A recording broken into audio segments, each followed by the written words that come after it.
Hello guys, welcome back to my channel. A topic that has been a frequent conversation among Ragnarok Mobile players for a long time.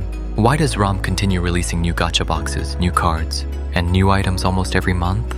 Before discussing this topic, I want to make it clear that this is not an attack toward the developer team or any specific group of players. This is simply my personal analysis, based on my experience playing ROM for many years and observing how the game has developed.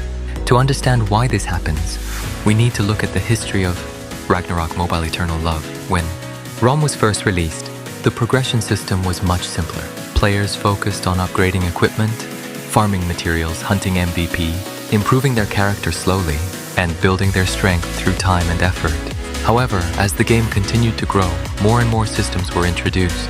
Cards, refinement, enchantments, runes, memory systems, relics, deposits, inheritance skills, new hero, and many other progression layers. From a long-term MMORPG, this is understandable. A game that has existed for many years needs to continue evolving. If there is no new content, no new target, and no new progression, eventually, players will feel that there is nothing left to achieve. The core of an MMORPG is always progression. Players need something to improve, something that gives them motivation to continue logging in. ROM is also a business. The developer needs revenue to maintain the game. Running an online game for many years requires continuous investment. Server costs, development costs, new content creation, events, maintenance, marketing. All of these require resources. In a free-to-play MMORPG, the main source of revenue naturally comes from players who choose to spend money, especially heavy spenders. The existence of whales is not automatically a negative thing. In many online games, megalodons are one of the reasons the game can continue operating for years. They support the ecosystem. They create demand in the market. They allow the developer to continue producing new content. The challenge appears when the balance between monetization and player experience becomes difficult to maintain, because every time a stronger card, stronger equipment, or stronger progression system is introduced, the gap between different types of players can become wider. For Megalodon, new progression is exciting. It gives them another goal, another reason to optimize their character. But for returning players or newer players, not only catching up with one update, they are catching up with years of progression, and that is one of the biggest challenges ROM faces today. The question is not simply, should ROM stop releasing gacha? Because realistically, that is not how a long-running MMORPG works. The question becomes, how can ROM bring back retired players without making existing players feel their effort is wasted? And how can the game still reward whales without making everything become purely pay to win? The answer is not giving free max progression. That would damage the value of existing players' effort. The answer is creating a different progression structure. First, ROM needs a proper returning player acceleration system. Not a free gift that instantly makes them equal, but a system that helps them skip outdated progression.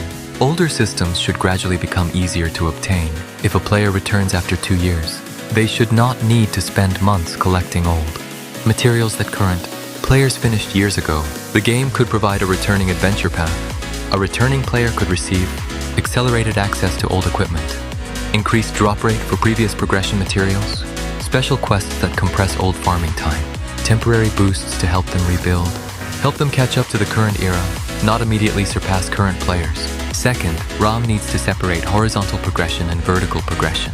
Right now, many updates create a straight vertical increase. New card equal higher damage, defense, or stats. The problem with pure vertical progression is that every new update makes older players feel weaker and new players feel further behind. A better approach is adding more horizontal progression, meaning new options, strategies, playstyles, not always just bigger numbers. For example, instead of a new card simply giving 20% more damage, maybe it creates a different skill build option. This keeps old content valuable and makes the game more strategic. Third, create more meaningful goals after reaching endgame. One issue in MMORPG is that when top players reach the highest point, there is no longer a reason to continue except chasing the next item. ROM needs more achievements that are not purely based on spending, something that creates a reason to keep playing. Offline event is a good idea, cause strongest motivation in an MMORPG is not always power. Sometimes it is recognition. Lastly, ROM needs a better way to introduce old players back into the community. A returning player should not feel like they are entering a completely different game, something that connects old players with current communities. So for me, the future solution is not choosing between whales and free players. It is designing a system where everyone has a reason to continue. Whales should have advantages. Active players should have their effort respected. Returning players should have a realistic path back. And new players should not feel the mountain is impossible to climb. It is the player base itself is the true resources. If more players return, more players stay, and more players enjoy the game, then everyone benefits. That is the direction I hope ROM can move toward in the future.